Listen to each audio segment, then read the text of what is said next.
Hello, everybody. Welcome back to the Shuffle Bus. This is our Season 1 tournament coverage. Here is a Round 3 matchup between Neil and Chaosmonkee. Chaosmonkee is running a James deck with 6 Ceremonial, 3 Divine, and 1 Charm. Neil's deck is a deck you've seen on camera already, but just for those that maybe are joining in the middle and haven't seen some of the earlier coverage, this is a 4 Sympathy, 4 Divine, 1 Charm. Or excuse me, 5 Sympathy, 4 Divine, and 1 Charm. It's late here, so I apologize. My math skills are apparently not great tonight. The James deck is really running an ally toolbox with a twist, and that the twist is Fallen, which honestly, Xander with Earthquake seems like that might be a pretty good matchup for Xander. Well, you'll see here how the game goes is extremely difficult for me. Sure. And I had like a small window of opportunity in one of the later rounds, but uh, I think I made a pretty bad misplay by countering at the end. And but Okay. Well, so then a little bit of a spoiler, obviously. We know the outcome of this game, so you can walk away now yeah, if sorry. if you were rooting for Xander, but if you want to see how the game plays out. And The game is very interesting. But just having sweepers against Fallen is not enough. sometimes you're right, it can be not enough. You're It's absolutely right. it's more important to like clog their board than it is to actually kill all the Fallen. Mm-hmm. Um, Neil's a better power card against Fallen, right? Like it forces their own self-sacrifice, and most Fallen decks have to have their own self-sacrifice for Neil in particular. right, which you'll see he has 3 meteors and a couple copies, three copies of Vengeance as well Sure. to kind of empty his side. Right. So it Well, looks like you first 5 an Augury, a 3-eyed owl, winged lioness, River Skald, and an earthquake. This is a pretty standard. You're pretty standard. Essentially, the cards on the left, those 4, I first 5 every time. Right. The 5th slot is kind of a flex. If you watch the previous round, I had a Angelic Rescue Right. to save my owl from the water blast of Aerodel in round 1. I've been doing that against Aerodel and Odette. Against like a Mayoni or something, I start the one of Flash Archer to get the Scald for 4. Right. In this matchup, because of the Fallen, I wanted the Sweeper in the Earthquake. So I'm going to start this. So and you actually could, if you do the Flash Archer start, you're still able to actually Augury your 3-cost Swordsman then and play it. Just looking at things. So it looks like we get started here. We're going to get the roll off. Maybe this is already rolled. I'm not sure. Yeah, the recording started a little late. Okay, so it looks like about a minute into the match. Chaosmonkee is going first, or are you going first? Because you've got 3 basics, so can't decide what's happening here for sure yet. The first player token's on your side, but right, I believe he went first because he's playing things, and I'm not. Yep. So he grabs the open memories. This is just to grab second copy of Fallen Book. Right, and his deck specifically runs on 2 books. Obviously, it will play the 3rd book if it gets it, but it doesn't try real hard to get the 3rd book right away. Right.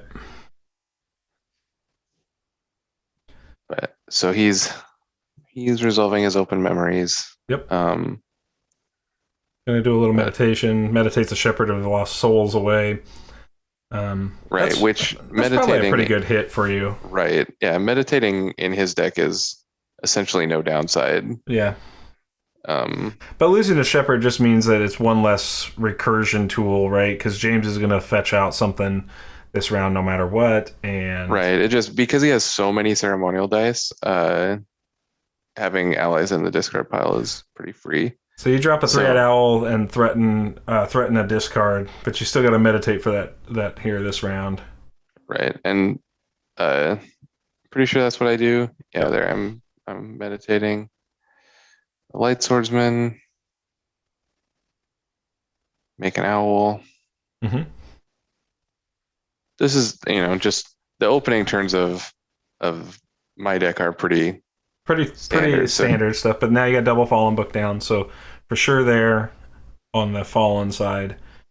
right. And when I was looking at his pile, I was having a hard time figuring out what his first five was. He's got a lot of 3-0s. Hmm. His 1-ofs are like Immortal Commander and Grave Knight. So I was pretty sure he had an Immortal Commander. Probably has got a Grave Um, Knight. I mean, I would assume that, you know, I Psychic Vampire is a good first five card. He's got two of those. But so it's I'm just doing my interesting. normal game of playing You, book. you just decided not to memory drain there. Yeah, I wanted the like with the owl in play and looking at his list, unless he meteors for just owl, which I'm okay with, I'm still pretty sure I'm going to get a card because it's everything that kills it. Right. So there's a Psychic Vampire I talked about. Um, Obviously a great first five card, Right. but I don't need to worry about like I essentially just ignore that. So now I owl him Yep. because when he's under two cards in hand, if he has a main side, then he'll get around it. So There's gets the that Immortal Commander. Immortal Commander that I talked about, and my side Xander action ability to is bring Swordsman Xander. back. Yep. Okay. I like the recurring the Swordsman back here round one. That's a good unit to bring back. So he I'm ends up just with trying the to use Risen my Horde. dice, yeah. I like the Risen Horde here a lot. Obviously, didn't see the Grave Knight, but he could still get Grave Knight off of James's ability. He just pay a pretty hefty sum for that if he does it. Most I think likely, he just gets he probably gets a the Shepherd. Shepherd. Yeah, Yeah. takes one off the Shepherd because that gets his commander back. Yep. And so now I'm sitting here thinking about what I should do. Uh, I essentially brought back the River Skald as a discard to the, or I'm sorry, the Light Swordsman as a discard to River Skald. Um, Right. just because looking at his pile, not seeing the Grave Knight in his hand or anything anymore, um, Yep. having just a one is fine. And I have to get the Swordsman. This is the only three in my pile Right. for Augury. But Yep. So he's going to play Shepherd here as his full turn. He's got a lot of power for those Fallen books in this opening five here. yeah, that's what James does. Yep. So there's the Shepherd play. Yep. And he can, I believe he gets back and plays the commander. Couldn't Oh no, because the he can't Shepherd because takes Shepherd both. has both Yeah. actions. Yep. Yep. It's a main and a side to play Shepherd. Okay. So I think. What I what I want to do here is kill um the Fallen Horde before I fire off the Earthquake. Right. I'm just like punting kind of, just like playing my Swordsman, who's also good in this matchup because alert units are good against the wide strategies. Yeah. I like the Swordsman. I like the Sonic Swordsman play here. For a couple of reasons. One, you can go attack the Risen Horde and exhaust the commander and avoid the pump up, or you can exhaust the Psychic Vampire to avoid the Yeah. I mean, lobotomize. there's no way that Swordsman is getting the The Sonic combat ability off. off. Right. It's just Yeah. gonna get blocked by the James. Yeah. For sure.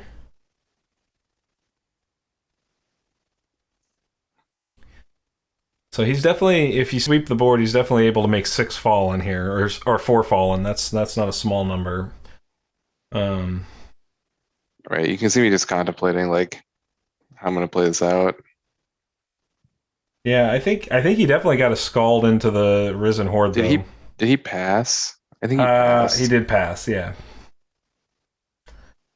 he's wanting to force you to play. And you don't have enough dice now to do both the Winged Lioness and the Scald. So I still think Scald's your best play here, and then depending on what you draw, kill the Horde that way. You draw another Scald, that's not terrible. Yeah. Yep. So you see me looking at the Horde. So Yep. there's the Swordsman killing the Horde. Yep. It's just going to give him 2 fallen off the and horde. 2 more fallen if he wants. And James has a battlefield size of 7, so he's able to still make those that way. Obviously, Swordsman Alert is valid here as a whole. It's interesting. Yeah, so he pumps up his guys. Yeah. I set my life total so that I can actually take the damage here. Right.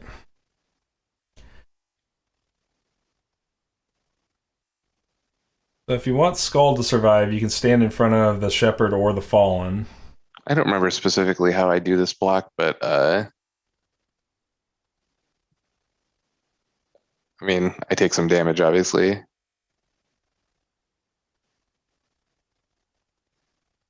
And the Psychic Vampire is doing a lot of work right here. It is. For sure. I still think I would have stood in front of the Vampire to taken 2 less over the Fallen. Or taken 1 less. I just take the rest of it. Interesting. I still think you could have safely put the Skald in front of the Fallen and not countered if you were worried about it. Well, he's attacking Xander, so if I do block with Skald, I have to counter. And he did miss 2 triggers on his Fallen book. Yeah, we're fixing it. Okay. Yeah, because he should have 2 from the Rising Horde. Yep, exactly. So you really set up pretty well for a top of round 2 Earthquake if he's out of tokens on the Fallen book. Yeah, so here I attack the commander. Yep. The recover 1's not irrelevant. Kind of hoping you would potentially block with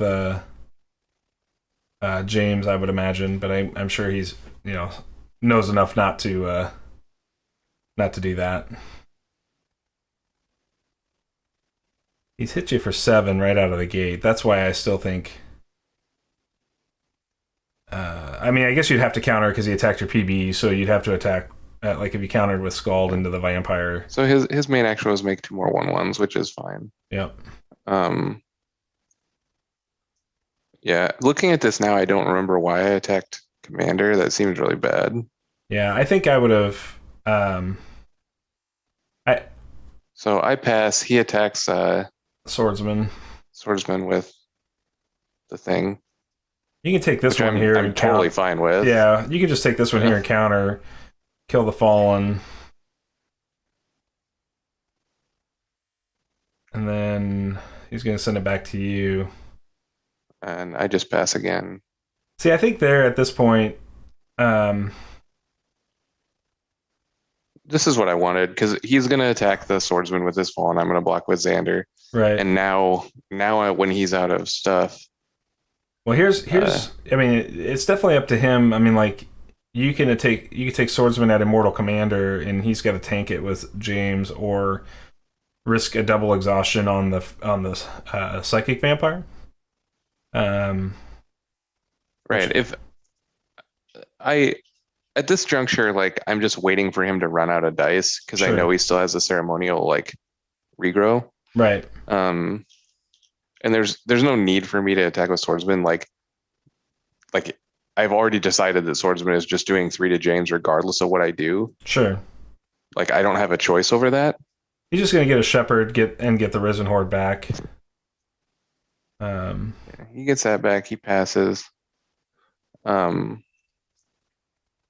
I don't like know if I pass here or not. I like the recurring of the Shepherd here. I think you really don't have a choice, right? Because if you, I think you have to attack because, well, you don't have to attack, but you're going to lose the Swordsman no matter what to that Shepherd, right? Like that. Now the Shepherd is just going to take. Not if I pass right now because he passed. Sure. So then I won't lose it. Like, yeah. See, I just pass. Yeah. Okay. Because he couldn't take the main action of playing the. So we're gonna correct that here. Wait, what happened? How did he? What was his main action last turn? Well, I don't think there I was don't one. know. That's why Weird. I think that was an incorrect game state where Yeah, I think that was wrong. I'm not sure because I don't know what the main action was. It didn't look like he took a main action. Is James a main action? no, No. no, and he'd already used it earlier in the round. Um, Yep. So here I attack with swordsman because, like you said, the swordsman's gonna get eaten by the guy. Um, but you got to go at the commander, right? Like that's the biggest threat.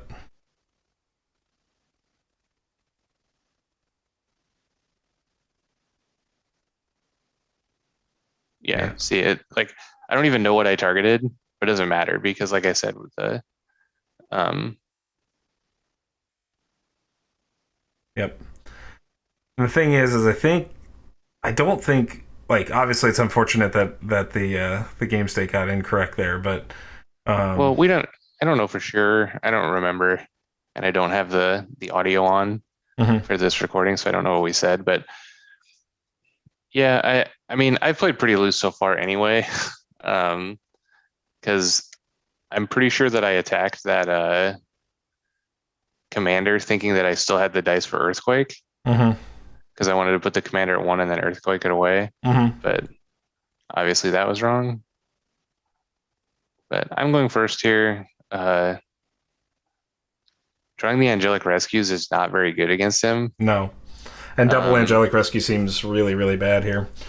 Although it's decent enough with the Scald just as a pitch right. to. Against him, it's like, you know, one damage from Scald, but uh, It's also like in it's that same good against situation where Meteor. yeah, and it's also in that same situation where like if the swordsman's about to die on that last attack, if you have that divine power set up, you're in pretty good shape. I think you don't want an earthquake here, but you're gonna get I think hammered. I do. I Yeah, mean, if I don't like I because of the commander, I think I have to. yeah. So I To earthquake the commander, it gets his whole board. I discard I think an angelic rescue to that vampire. Uh, that's a good use for angelic rescue. see, this is the part about like he's just getting what 4 tokens on. See, I think Fallen Book is so broken. It's Uh, really good. I know, but I think it just should be like whenever an ally like the first time an ally dies on this turn, put a status token on it. That way, like sweepers don't just supercharge it. Well, I mean, But I like he slowly converts an amount of advantage off his guys dying, right? right, Like my sweeper 4 for one dim, just because he gets some of that advantage back doesn't mean that it's. I mean, I like I said, I think it's really really good. I don't know that it's hmm OP. Um, so I did discard the angelic rescue to the psychic vampire. Um, and then I meditated a couple times hmm and passed. yeah, you get that divine up. That way you can play your swordsman, still have rescue, still play Scald, still get Yeah, winged lioness off this turn, still get three-eyed owl off. You've got a lot yeah. of In spite of the psychic vampire, I'm still going to be able to essentially use all my dice. right. So it's not that big of a loss. So here's another risen horde, just falling for days. Yeah, and I had considered, I in my pile, I have a single chained creations that I can hmm augury for on two. And I like thought about it. And I realized that it doesn't do anything Yeah, because because I exhaust one book and you can still activate the other the book and other take a book, thing off the first right? one. So Can it he? like stops it. Yeah. Oh, I wouldn't think so because I guess one book says like you can remove a counter from your other copies, right? So Right.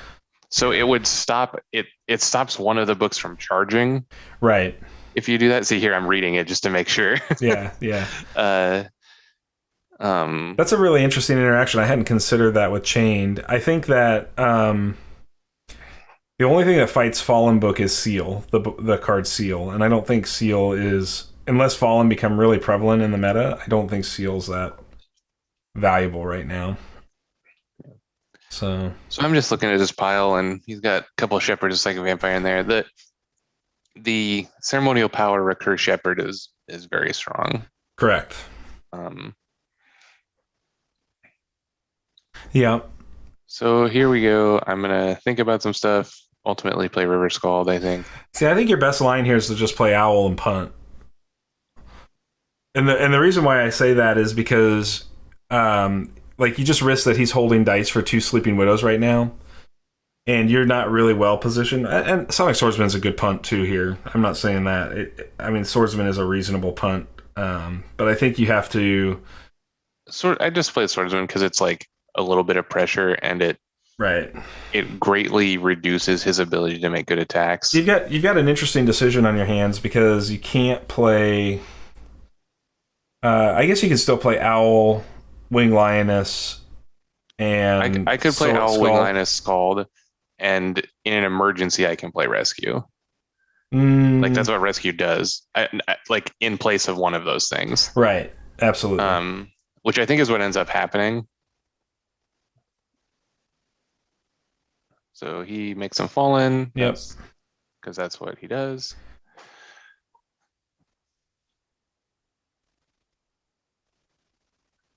Yeah, and I guess if you Angelic Rescue, you still have Xander ability, but I don't know what you're going to get back at this particular juncture.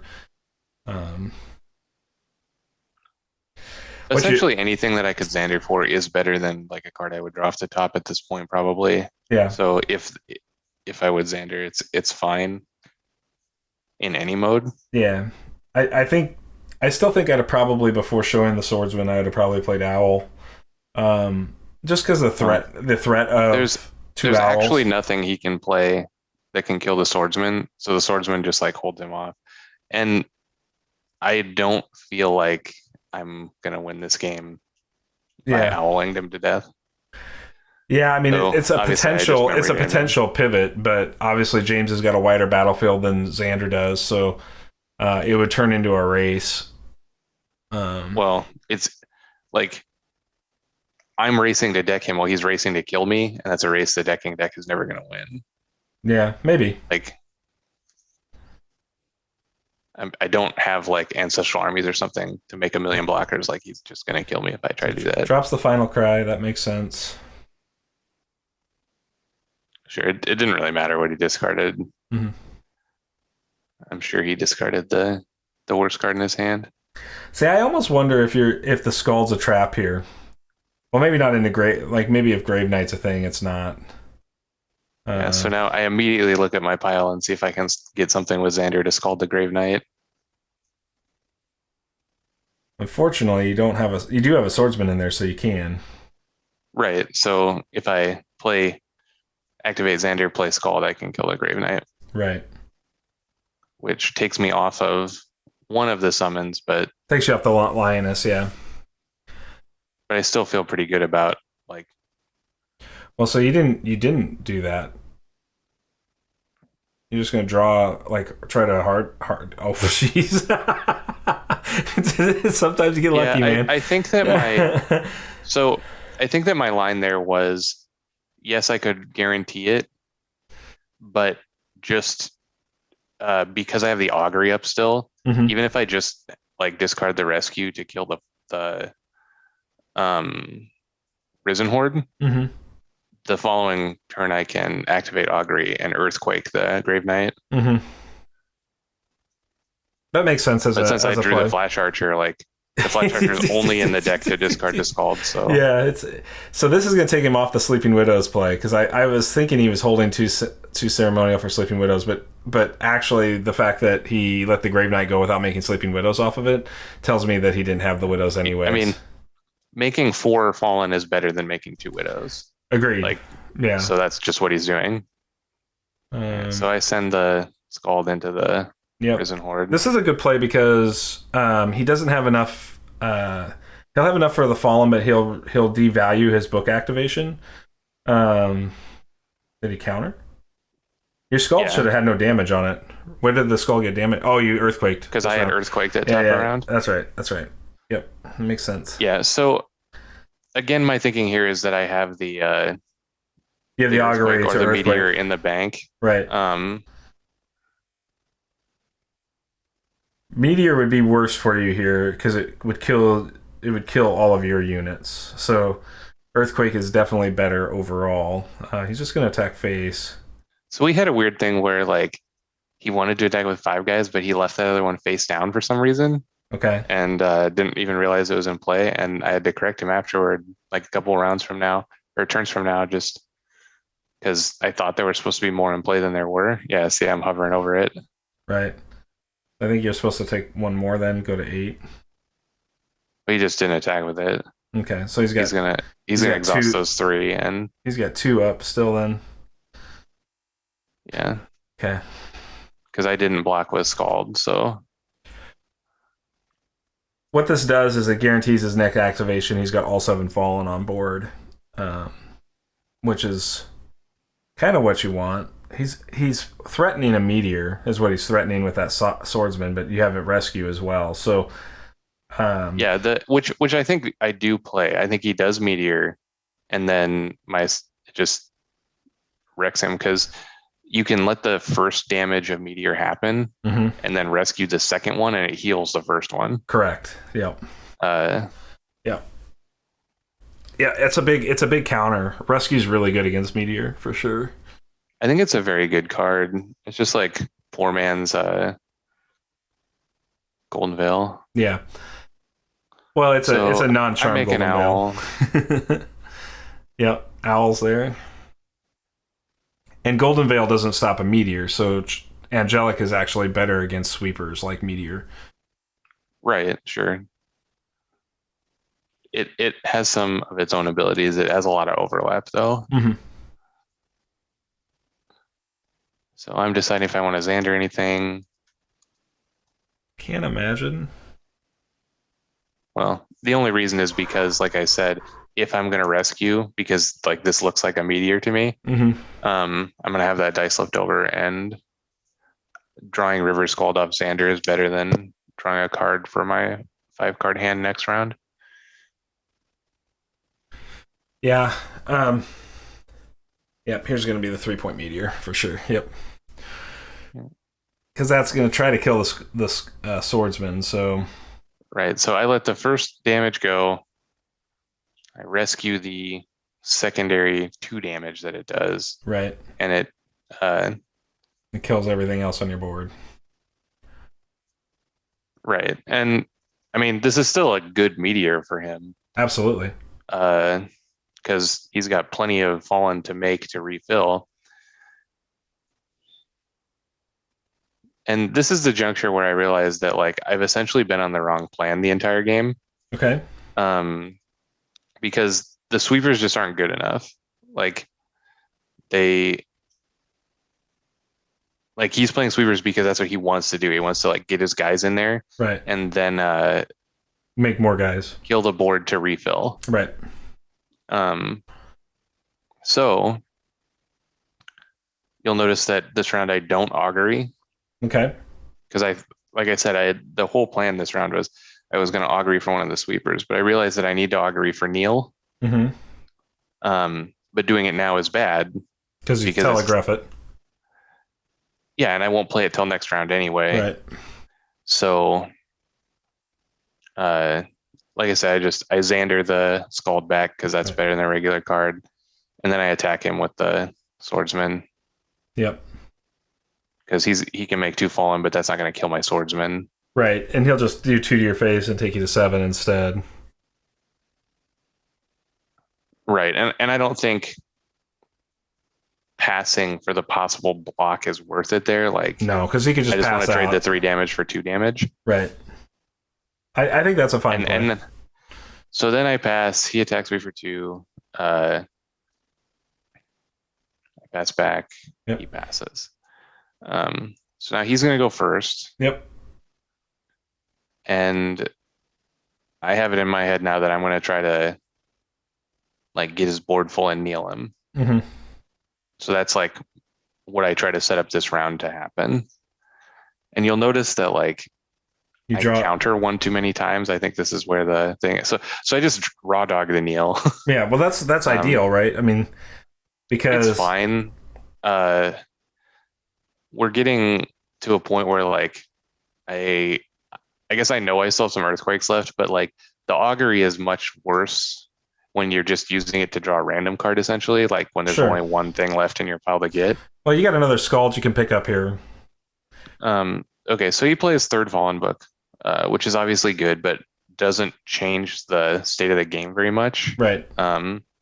Because essentially he can make Infinity Fallen with the 2 books. Right. It'd be really hard to run him out. Yep. And It's just gonna be Shepherd into the. he got a Shepherd off the James ability. Mm-hmm. That most likely is probably a Shepherd into Immortal Commander at this point, would be my guess. I doubt he needs, with 3 Fallen books, to continue to pull the Risen Horde out. I mean, he can do anything he wants. Like, he can Shepherd for Psychic Vampire, he can Shepherd for Commander, he can Shepherd for Risen Horde. They're all essentially the same. Correct. I like the Anchornauts play here as a slow play. Yeah, I'm obviously thinking about it. I don't remember if that's the line I take.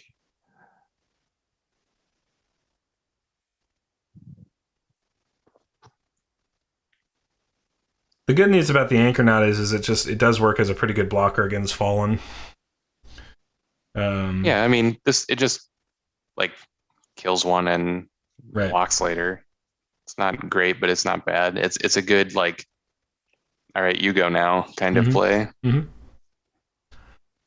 So then you're just looking to see if there's a James card to get back here.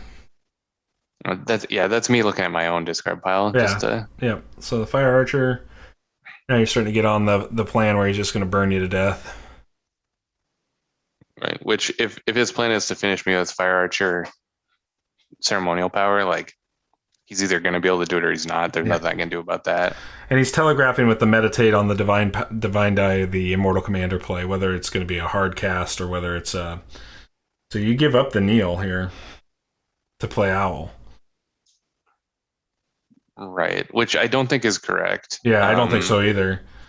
But I do kneel in this game, so it must be next round. Okay. Which makes a lot more sense because I have first action next round. Mm-hmm. So I meditate away Earthquake, Shield Mage. Make some divine powers. I guess you sort of threaten Meteor with that as well. Yeah. And like if I'm gonna play this swordsman, I need the divine power. Right, but he doesn't know that yet. So as you're sitting here, he could be potentially concerned you have a Meteor, which could force a slow play. I mean, Shepherd's gonna do Shepherd things because that's what Shepherds do. Right. His deck is very proactive. It doesn't like care a lot about what I'm doing. Right. It's just like on its plan where tries to make a bunch of 1/1s attack and then like clear the board and refill. Meteor's really good in your deck though, against this deck from a perspective of like the Risen Horde and from a perspective of the Sleeping Widows counters, because you just Meteor for 2 against him, right? And right. I mean, Meteor's a great card. I'm happy to have it in my pile, but it's not that different than Earthquake against him. Sure. And we already saw how bad the Earthquake was. Like it was good, but didn't really like advance anything because he just made 4 more guys right away. Sure. Yeah. So I owl him. I think that's fine. I think Owl's a good call here. Yeah, I'm just on the like take a main action so that you have to keep taking turns. Right. Yeah. No, I think that's totally fine. I mean, I'd even consider if I was trying to buy time, I'd consider just attacking with the Anchornaut, even for 0 effect, just to. Well, I don't want to subtract myself blockers because he could easily 6 me this round. At least that's my assumption. Yeah, I think he's going to Immortal Commander, play 2 Fallen, right? He'd make 3 units this round off of 2 dice. That would be the pattern I would take. And he's basically close to a full battlefield at that point. Which is why then I think the Neil is so key. Right, but if this is his play, like I Augury for Earthquake. Sure.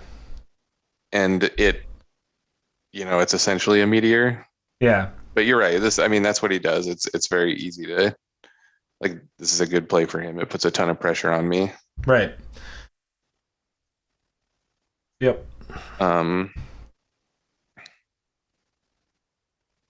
because now he's threatening to attack for 2, Lethal. 4, 6, 8, 10. Yeah, he's got lethal on board. Even if you block 2, he's got Right. 2, 4, 6 on board. With So here I'm looking at the Neil and I'm like, oh, whoops, I spent my charm dice. I'm very good. yeah. And then I go to the, Go to the Augury plan. yep. Get your earthquake. Yep. Yeah, I can't pick that earthquake up fast enough. No, no, you really Um, can't here. and I fire it off on the commander. Yep. Kills Kills the everything. Anchornaut. Kills everything on his board. Gets 3 more counters. Now the Fallen are going to come in droves.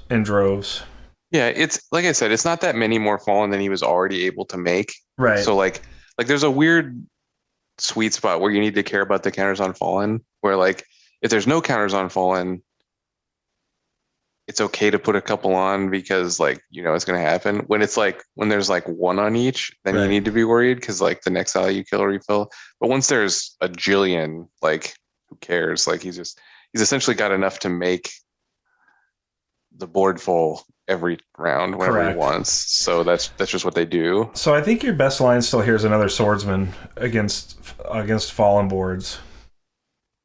Just because of the alert component. So he meditates. Yeah, because he's just going to try to fill.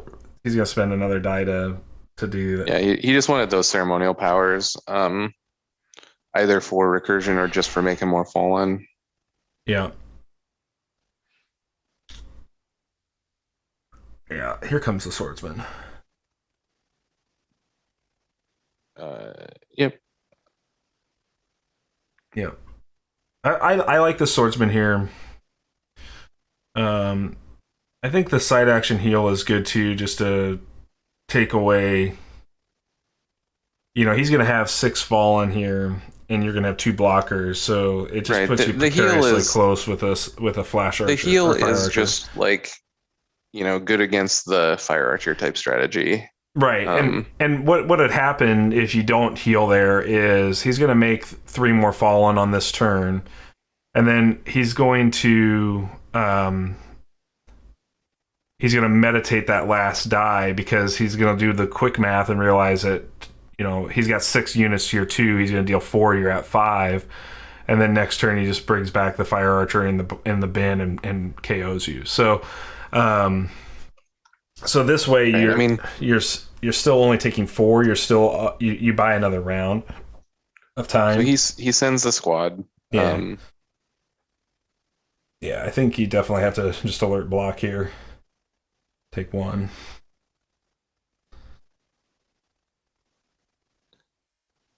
So here is where I think that I was supposed to stop countering. Though I guess in that situation I have to counter. You have to I'm counter. blocking for the Phoenix Born. Right. Yeah, you don't have a choice. You either take it or you counter. So now I got these couple dice left. He side action shrinks one of the. Yeah.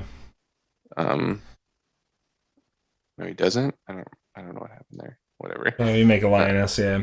It's just like my last actual action for the round. It's like the only thing I can do. I want to have a body. I don't want to have a Xander activation. Right. The good news about Lioness is if he puts something like a Grave Knight out, well, I guess you can't kill the Grave Knight because you're out of Divine Power dice. So if you had Divine Power dice, you'd still be able to, because he still has the dice to play Grave Knight here. Yeah, I'm not worried about Grave Knight. Like he would have to recur it. There's only 1 in the deck. Yeah. And it's like the worst thing he could do is spend 3 dice on a unit when he can spend 1 dice on 3 units. Sure. He's just going to do it again and go to 7 on you. And you'll be able to block 3, take 4. The interesting thing is you'll be able to counter for 5. So this game is not completely over. So I pass. I think that's fine because right, I don't think attacks he's done. Are not good for me. Yeah, I don't think he's done at all. Right. Even if he was done, like I have no good attacks right now. Right. So this is where the countering I was talking about. Yeah, you don't need to counter. And I don't think that this is correct from him either. I don't think you should be attacking guys. Uh-uh. Um, Well, you didn't counter. right, but the reason I didn't counter is not the reason that's good. The reason that's good is I shouldn't counter because I want to kneel him tough next round. But the reason I didn't counter was because I said, okay, well, I have the choice to do this now, or if he attacks again, I have the choice to do it then. I should just extend my decision points. Mm-hmm. And so he attacked it again immediately. I Yeah. countered that time. I think that's wrong. I think I should have left it in play exhausted. Sure. Um, Well, you have to block with Xander on the second attack, and he's still got third fallen up for that. no, I would have just let it die. Do Like I would have just let the lion die. Yeah, you did let the lion die. I don't understand what you're saying. No, then, I guess. countered with it. I wanted to let the lion die, but leave his fallen alive. Yeah. That's what I'm saying. Yeah. I see what you're saying. Yeah, just let it. Because it gave him one additional attack here. Right. Because he has one extra battlefield slot. Sure.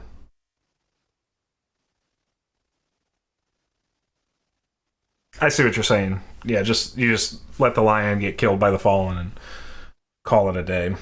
Right, because you'll see here he's still attacking my guys, and now I've figured it out where Not countering. maybe I'm still countering.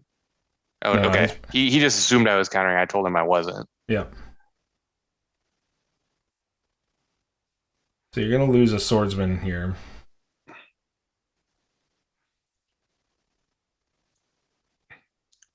Right, which I think is okay. So I mean, my question would be, gained me 4 life. my question would be, why not attack with the swordsman there, knowing that it's going to die anyways?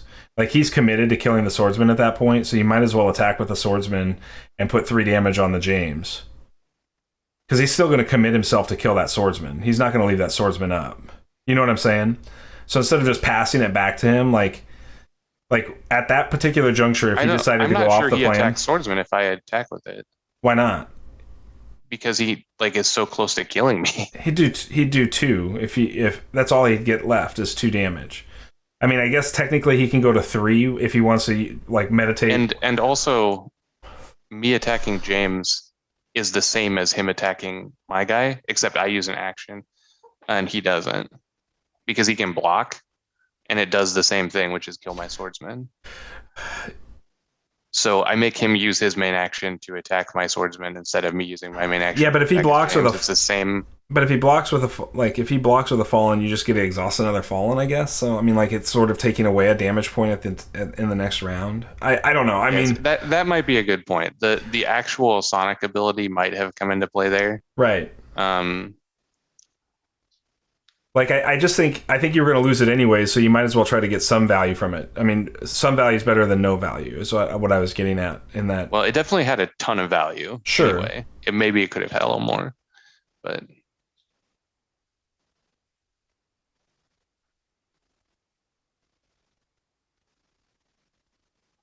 But see, this is the stage of the game where if I had not countered with that second attack on Lioness, his battlefield would be full. Mm. And he's going to recur something and play it here and get an additional attack yet. Mm-hmm. I'm pretty sure he just gets back a Shepherd. Yeah. But he can't play the Shepherd right away. Well, he can't get the Shepherd back right away either. Right. But he has a million. So here I just take it. I think I would have. Yeah, I would put the swords, but the swordsman would be forced to counter there if you did that. Right. That's why. Yep.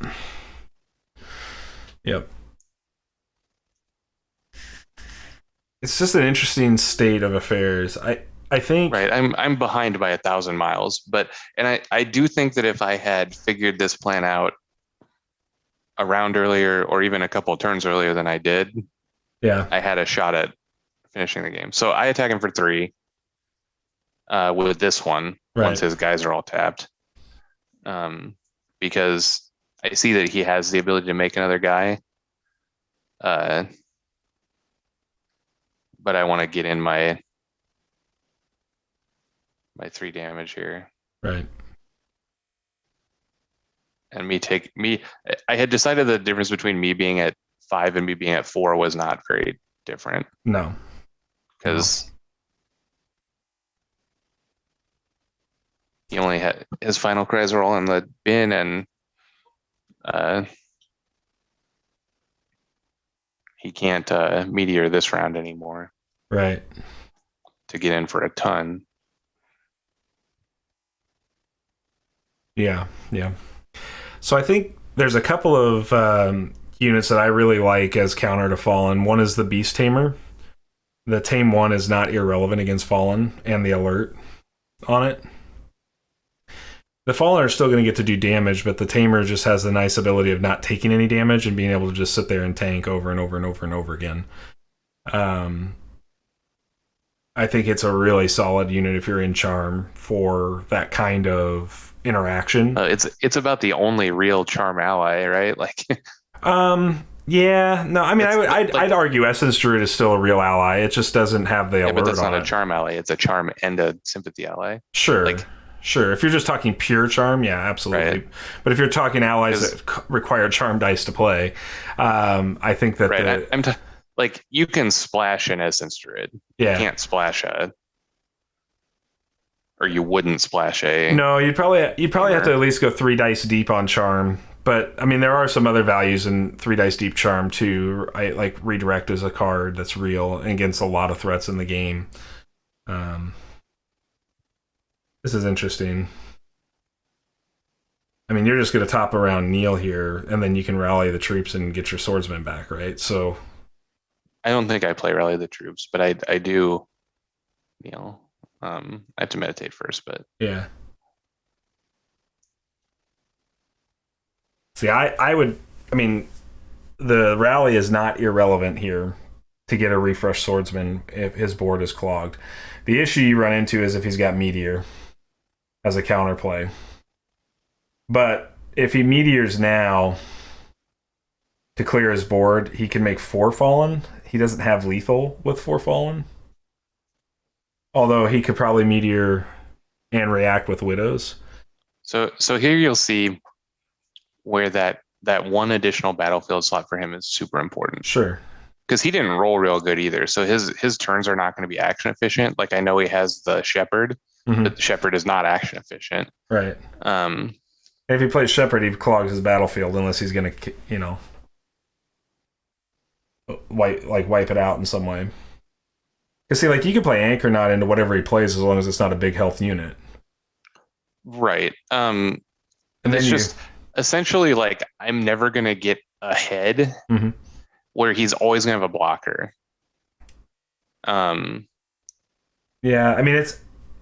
Because he has that open slot. Like, right now is his chance to play a blocker, and then I'm going to be reacting to that blocker for the rest of the round. Sure. Like, he'll play it, I'll kill it. He'll play it, I'll kill it. He'll play it, I'll kill it, and eventually, well, you don't have it.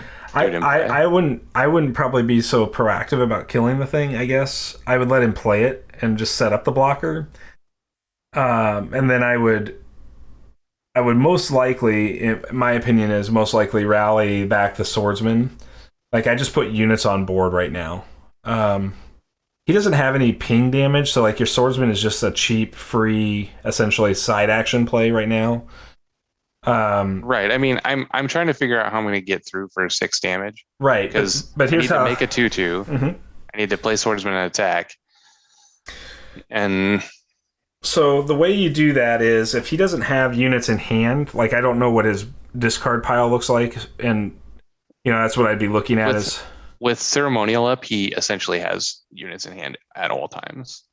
Yeah, but he's taking a point of damage to do it every time, and that's not irrelevant. Right, but him being at 5 is the same as him being at 6. Sure. Because I have 4 points of damage, assuming I can get the blocker out of the way.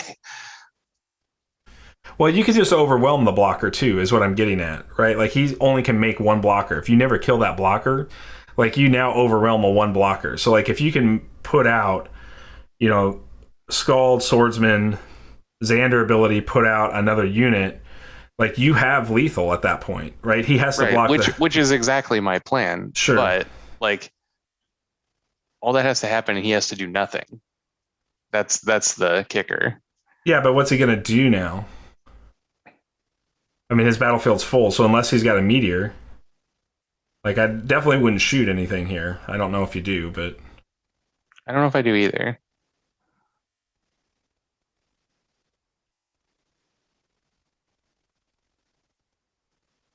I'm thinking about it. How dumb am I?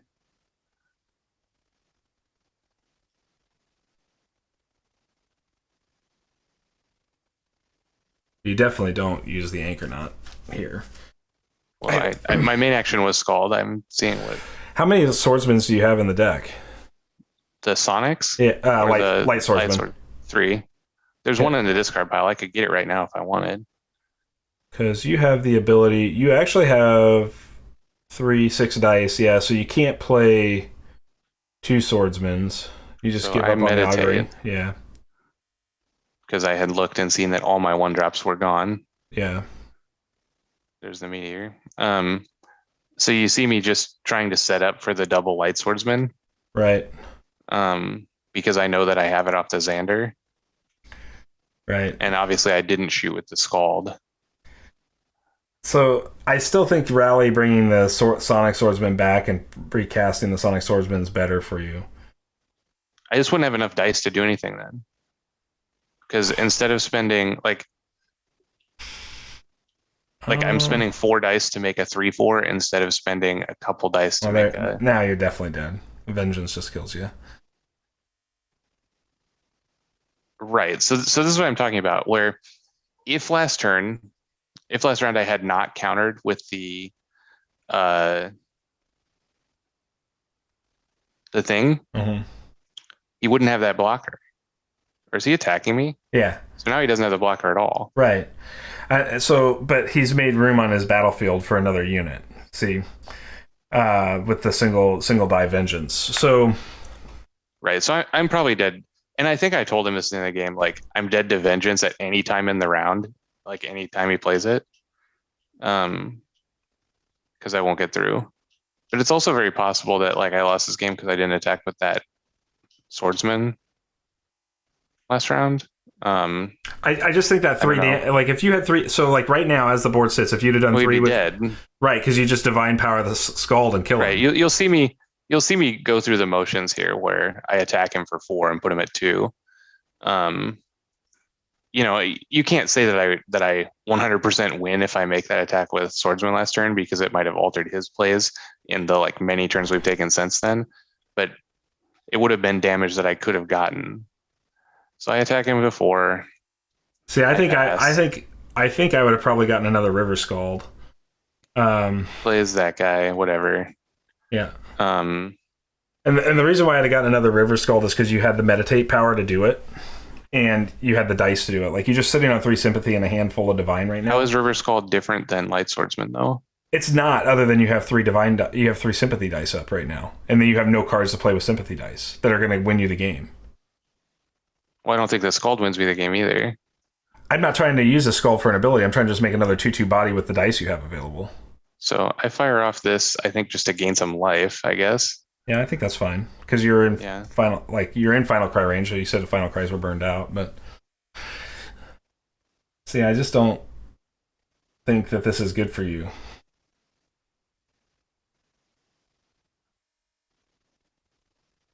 I just don't think this is good for you at all.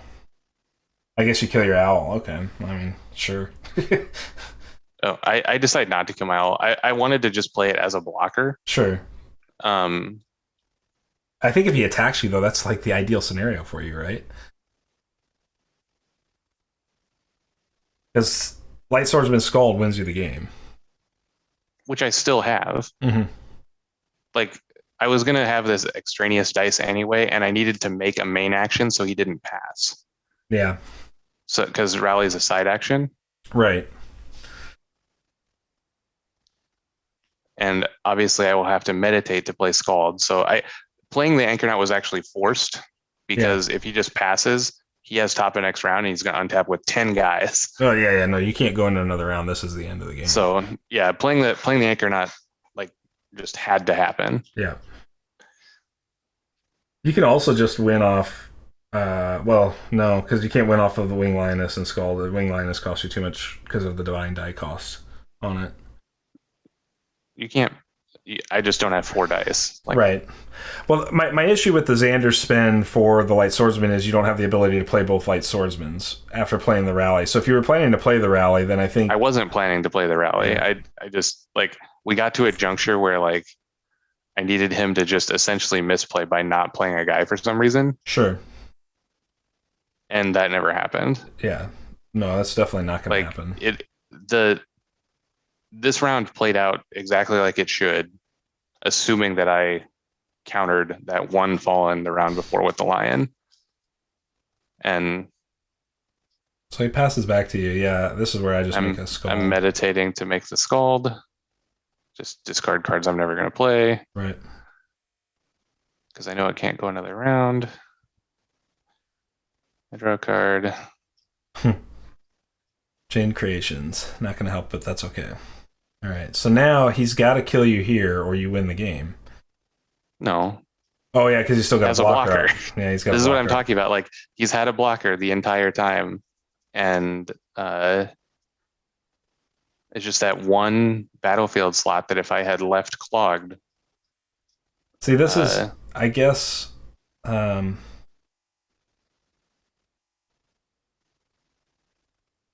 yeah, it's interesting.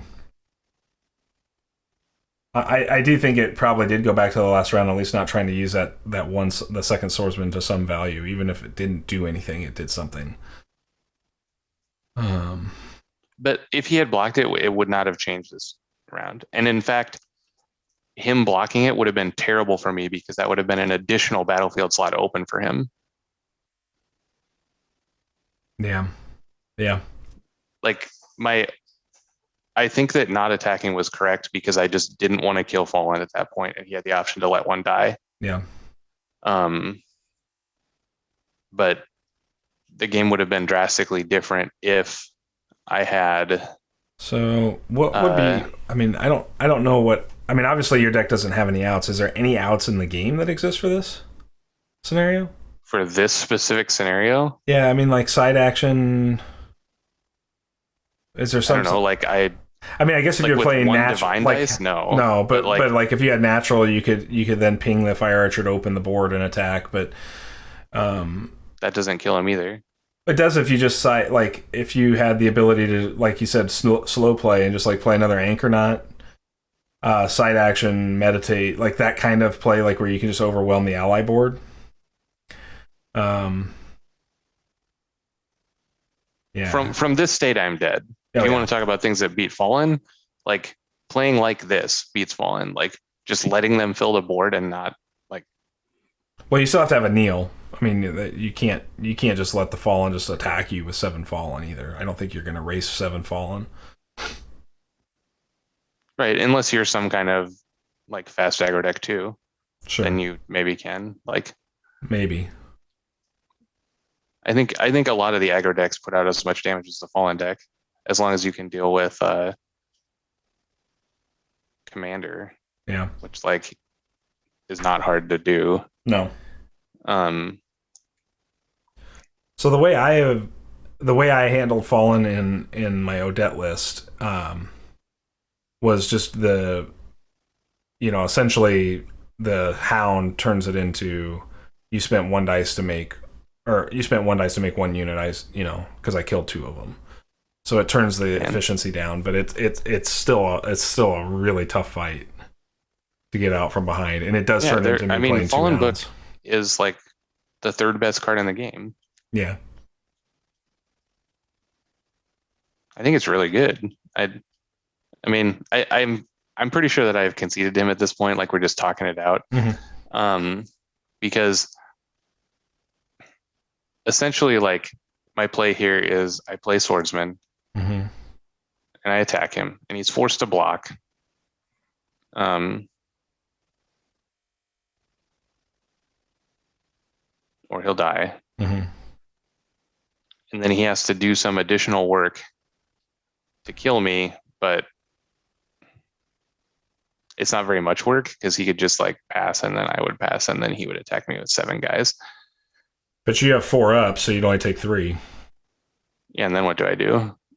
Well, I don't know. I mean, like I I'm pretty sure that I am also dead to decking. I think I have 2 cards left in my pile at this juncture. Yeah, so you're not actually dead to decking, but potentially. Well, I'm dead to decking in that I don't have cards to play that matter.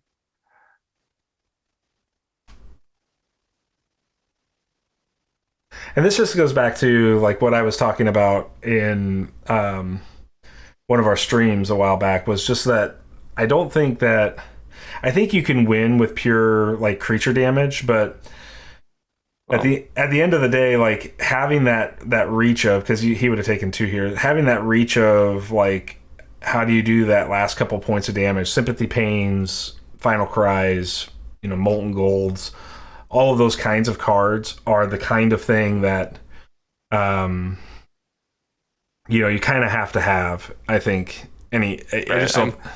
I concede to him after this. Obviously, he should have been at 2, but Yeah, he gets it there. we talk about it like essentially I could survive this round technically if he had no sweepers, but I think he shows me a vengeance. Yeah. But then I don't survive the following round. So I think a couple things about my play in this match.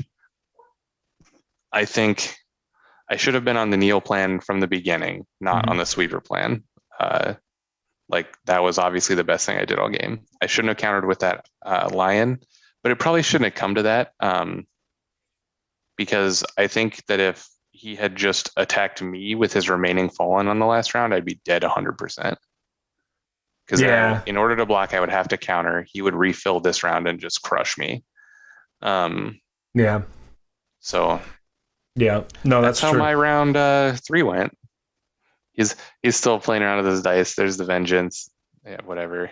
He just vengeances for 4 for nothing other than killing his guys. But then he just is able to win the game through fallen. So yeah. Yep. Right. This is how fallen decks should work. It's not like that they make a million guys. Mm-hmm. It's that they make a million guys twice. Right.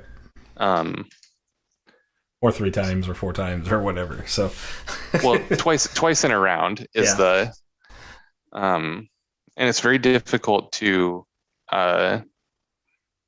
if they want to wipe your board, they can wipe your board. If they want to come to the face, they can come to the face. Like, it's interesting that it can be aggressive and a control element. Yeah, I agree. I mean, I think they're a cool deck. I was, like I said, I was kind of surprised that we didn't see more representation of Fallen in our tournament. But Chaosmonkee is probably in the top 8. Is that right? I'm pretty sure he's going to make top 8. Yeah, I don't know for sure. We don't have final results yet for the. So, congratulations to Chaosmonkee. It was a very interesting game. It was probably the most thought-provoking game that I have played in the ShuffleBus tournament. Sure, yeah, I can see that for sure. Yeah, I mean, I think at the end of the day, I find it interesting that sweepers aren't enough. That's one thing I find interesting in this whole process is that saying that they're not enough isn't completely accurate because, like I said, if you're playing an aggressive deck, you can race. Like we watched. It wasn't Fallen, obviously, but we watched the match between Cam and that'll be on our YouTube channel. It's the round 5 Cam and Chaosmonkee play. Right. So, but that deck's not really racing. That deck's just bypassing. Right, but it just like it applies pressure, and the sweeper finished the game. Sure. Right, like against the wide deck, and the same thing with Matt Bauer's deck. Like it applies pressure to the point where like they play the sweeper and then they're allowed to win. Yeah. Sure. In a deck like mine that's like really grindy and plays to the board, the sweeper isn't like the sweeper is good because it prevents me a lot of damage. It like gets him for a lot of cards, but because Fallen essentially generates a million cards every time you activate it, you're not actually getting very far ahead. Right. If at all. Because you got to basically figure that like if you're sweeping Fallen, 3 Fallen is essentially a single card. Well, it's even worse than that. Like because like think about the one time I played Earthquake and it was so good because it killed like 6 of his guys, right? Right. So I played Earthquake as a removal spell for Commander, which is good. Like spending 2 dice to kill Commander, which is one of the biggest threats in his deck, is one of the things I want to do. So I'm already feeling pretty positive about that. And I got to kill 5 other units as a bonus, which if those units weren't fallen or putting counters on fallen book would probably be enough to just win any game when you like 5-for-1 someone. Sure. But because they are fallen, they've already come from another card, which means I've traded a card for whatever made them already. And then like they're still trading for my resources. And the few guys that I earthquaked like made more fallen, you know, it becomes this like that earthquake broke even at least probably because it was like 6 dudes that died. Sure. But if I had done that against a deck that wasn't a fallen deck, it would have crushed my opponent, right? Like it would be just insane. But against the fallen deck, they can come back. They haven't put a lot into that board, and they can get a lot out of that board. I think what's interesting to me is like, you know, if fallen becomes a thing, I think you're going to see a lot of seal. I think you're just going to have to see it. Like, I don't think there's any way around it. I mean, it's the only way to shut fallen off for a whole round. I think if you seal hit all copies of the book. Yeah, so you can then freely sweep boards. You can, do all the things you would normally want to do against a fallen deck, and they're not getting counters, and they're not able to activate fallen. Yeah, I mean, that's obviously like essentially a sideboard card against fallen. Yeah. The problem is with those sideboards, you have to commit some number into your main board in a 30-card deck. I mean, it's just one, right? You just like put one, and then you first 5 it against the fallen deck, right? Like, but I mean, okay. So I'm not sure I would unless the fallen deck is going to guarantee 3 books online. I don't think stuffing you don't play it round 1. Yeah, but then you're playing 4 cards round 1. Like, do you lose because you're playing 4 cards round 1?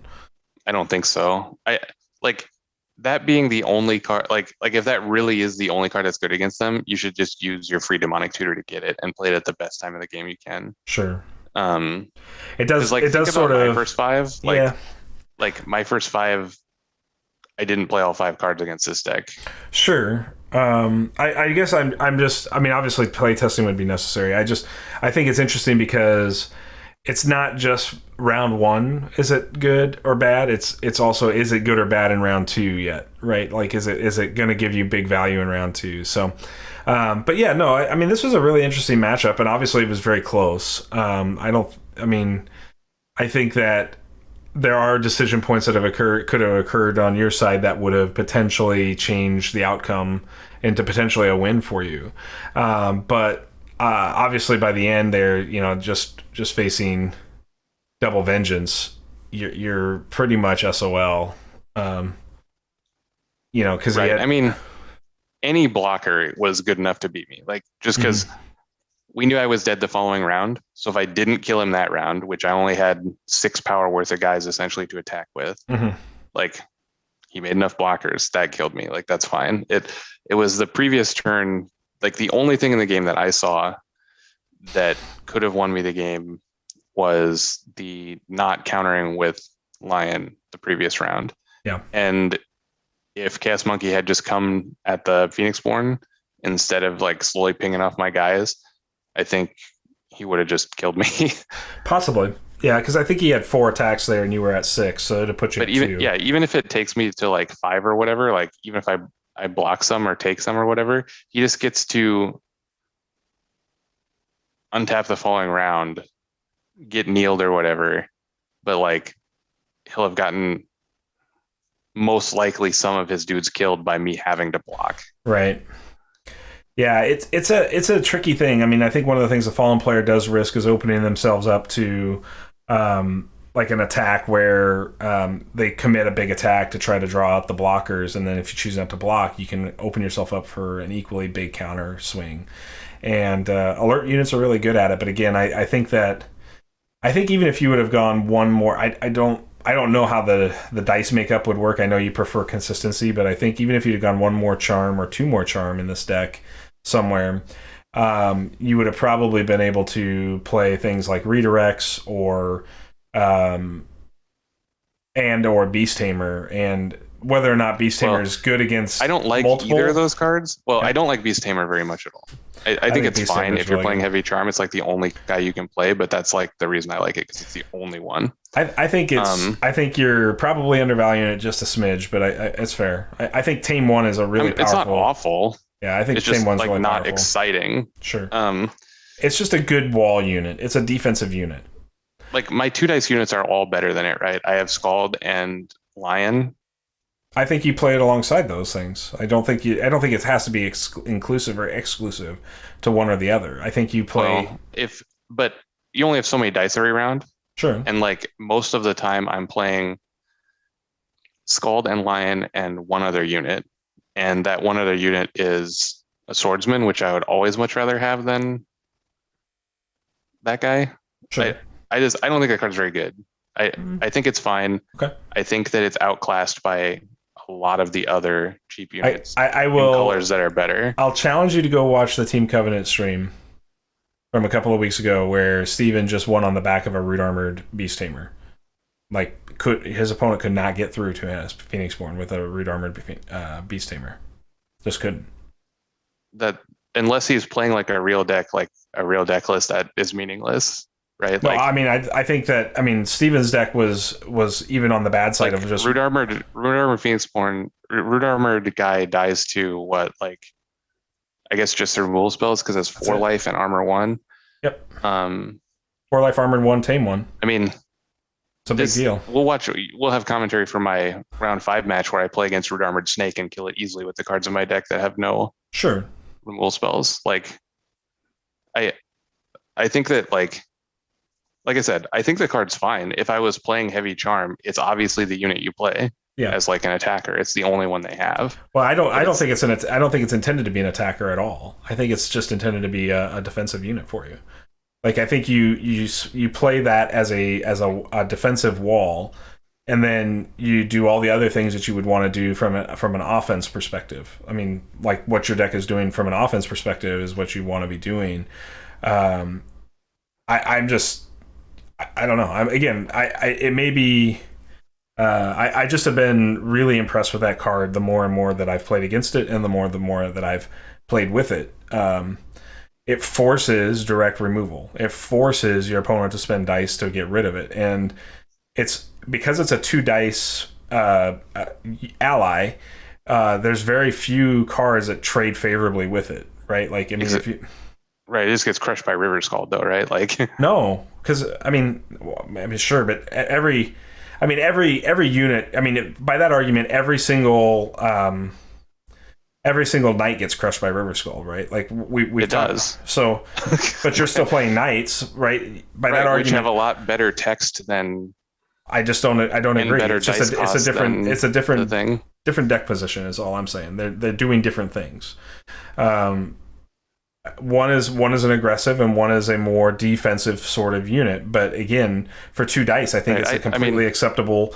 Like, if you spend 2 dice on River Skald, Swordsman is a better defender than. I think Swordsman is fine. I mean, I think Swordsman's a good defender for sure. I don't disagree with that statement at all. I think that Hammer Knight's as equally a good defender as Swordsman is if you're looking at them just as defense units, right? Like, I think, but I think when you talk about efficient defenders, you don't want to spend big dice. Like, you don't want to spend 3 dice on an efficient defender. And I mean, and I also just don't want a thing that is just a defender in my deck. Sure, that's fair. I mean, that's your prerogative. I'm just in any case, like, I don't want to play more charm in the pile because it's already like I already wish that I had a divine instead of one of the sympathies, having played this deck a bunch. Because the colors are already tight. Sure. Well, I can see how the deck definitely leans heavier on Divine than it does on Sympathy, because the only Sympathy cards you really have are Skald and Swordsman. Right. I just wanted to be able to play 2 Skalds in a round. Like go Skald, Xander, Skald. Sure. Which I have done several times, and it's very good. But I only need the 4 to do that. It's never going to happen round 1, or at least it hasn't. So I haven't needed to go Scald, Xander back Scald, Scald, and Augury. Mm-hmm. And I've never been in a situation where I needed to go Scald, Xander back Scald, and Swordsman. Sure. Those are the things that use the sympathy dice. Right. I mean, if you're playing Swordsman round 1, I mean, if that's on the plan, which it could be very easily, like we saw at this game, you really only need 4 sympathy dice to do that. And depending on, again, I haven't done your full, I haven't done a full breakdown, but I'm pretty sure that it should be 5 divine and 4 sympathy. Yeah, after playing it a bunch of times. Makes sense. Because I do like the owl. Sure. And I do like having the one of Neil. And you were talking about the card Redirect, which I think is actually a great card. It's grown on me a lot since I've been playing it with the time cards. And it would be a card that I would play in this deck. Possibly. Yeah. Because it's a good one of to get with your last Augury. Sure. And it would But it's bad against Fallen. Sure, but it's a blowout. And come in as 10 different sources of damage. But it's a blowout against things we're seeing like Snake Meta, right? Where all of a sudden a 15-unit attacker gets through for lethal, and right. And one of the Snake decks, the Snake deck that I played later that we will have coverage of, actually was playing Love Sight. Which is perfect counter for Redirect. Which gets the Redirect pretty good. Yep, pretty good. All right, well, that's going to wrap us up for this match. This was Neil's round 3 against Chaosmonkee. Obviously, very well played by Chaosmonkee. Yeah, I mean, it's cool to see James as a Fallen deck. I just feel like Chaosmonkee probably could get a little bit more mileage out of this deck if he was playing Channel Revenges as well. Because he doesn't play any other ready spells, right? It's just these Fallen books. And so I think you could get away with playing a chant in your first 5 as an extra just source of damage to help you finish games a little faster. I mean, I think Chaosmonkee's probably going to play into a top 8, so that obviously indicates the deck is pretty good, but that doesn't mean that there's not room for improvement in the deck. And I haven't looked at the deck list immensely, but I mean, I like the deck list as it is. I think Chant of Revenge is okay. I've just been annihilated by Chant in this whole tournament multiple times now. I've just lost to Burn in every one of my matchups. And so I think that it just solidifies for me you can't build decks without Burn at this point. I just don't think you can avoid and ignore it. I don't think you have to make it your main, right? You're not going to I'm just going to build a Burn deck. What we talked about on the stream the other day, where you can build decks without Burn. They just have to be able to pivot to something that can play through a clog board. Like we were talking about with the Hounds deck the other night. If I was just playing Magic Siphon to pivot into a mill strategy. Some kind of mill strategy, some kind of burn strategy, some kind of meteor strategy. Mm-hmm. Just something that takes what happened here, like we saw, where both Chaosmonkee's deck and my deck both don't play to the clogged board very well. Right. He has the meteors. That's his answer. Meteor and Vengeance are both his answers. And Vengeance. But mine has nothing, which we discussed on stream also. Yep. All right, well, cool. Let's wrap this video up. We appreciate all of you that are following along with this tournament, and we've received a ton of comments from people. Feel free to comment below. What would you? What are your strategies for fighting Fallen? Very interested in that. I think that it's an archetype that we haven't seen a lot of in competitive play, but I think it is a competitive deck, and so therefore I think you have to be planning for it. And then, yeah, I mean, what do you have a Fallen deck that you really like? Let's see it. So give us some comments. Ashes.live allows you to publish decks. It makes it super easy to just link to your Ashes.live deck now.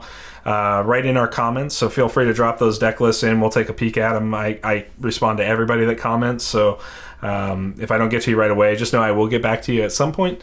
And then we'll be back with our next video in the series, which will be my round 3, and then we'll go and commentate the bus brawl that was on stream last week, and then we'll talk about our round 5 matchups, and then we'll start talking about the top 8. I think at some point Neil and I will put out a video here in the next few days, just as the top 8 solidifies. We'll have those answers here in the next few days, and then we'll discuss the deck lists that made the top 8, kind of break those down as a primer going into the top 8 rounds for the finale of this tournament. If you want to get involved in these tournaments, sign up page is coming. Should be live by the time you see this video, so you'll be able to sign up directly for Season 2. Jericho and the Breaker of Fate are going to be allowed in Season 2, so if you're kind of hoping to maybe jump right in with time instead of some of all this other stuff that's going on in Reborn, this is going to be the perfect opportunity to get an early play of Jericho in a competitive scene. I think lots of people are exploring Jericho. Nobody knows what's best yet, so I think the meta's wide open with Jericho being added in, and I'll be really curious to see sort of how the deck lists shift and develop as we get into that new meta. But yeah, so I just want to thank everybody again. You know, nothing says you like us better than to give us a thumbs up on our video. If you love us, subscribing is just a huge thank you, and we can't say any more gracious things than a subscription to our YouTube channel. It's just just really says that you really trust us for Ashes content, and we appreciate that. So we will be back very soon with more videos, so stay tuned. Like I said, if you're subscribed, you'll get those notifications and you'll know all the content that's going up. So all right, everybody, take care, have a good night.